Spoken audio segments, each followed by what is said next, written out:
ఏమిటి మీ ఆరోపణలు? కోర్టుకి వివరించండి. ఇతను మా స్ట్రీట్స్లోకి వచ్చి బలవంత మతమార్పిడి చేస్తున్నాడు సార్. ఇతను చేస్తున్న ఆరోపణలు నిజమేనా?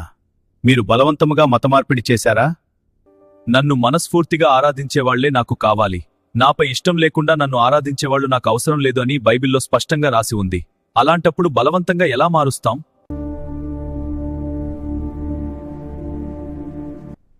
మీరు రైస్ బ్యాగులు, డబ్బులు, కానుకలు ఆశ చూపించి మా వాళ్ళని మతం మార్చారు.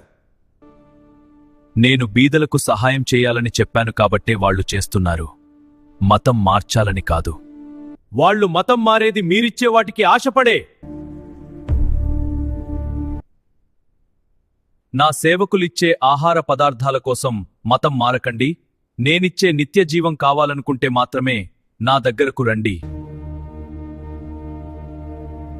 యేసుని నమ్మితే మీ రోగాలు పోతాయి, మీ సమస్యలు పోతాయి అని ప్రచారం చేసి మతం మార్చడం తప్పు కాదా? నన్ను నమ్మేవారికి కలిగే మేలులు, ఆశీర్వాదాలు గురించి చెప్పడం తప్పంటారా?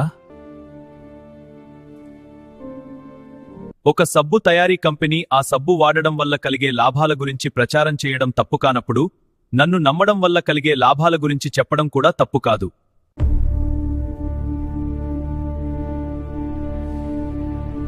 మీరు మా వీధుల్లోకి వచ్చి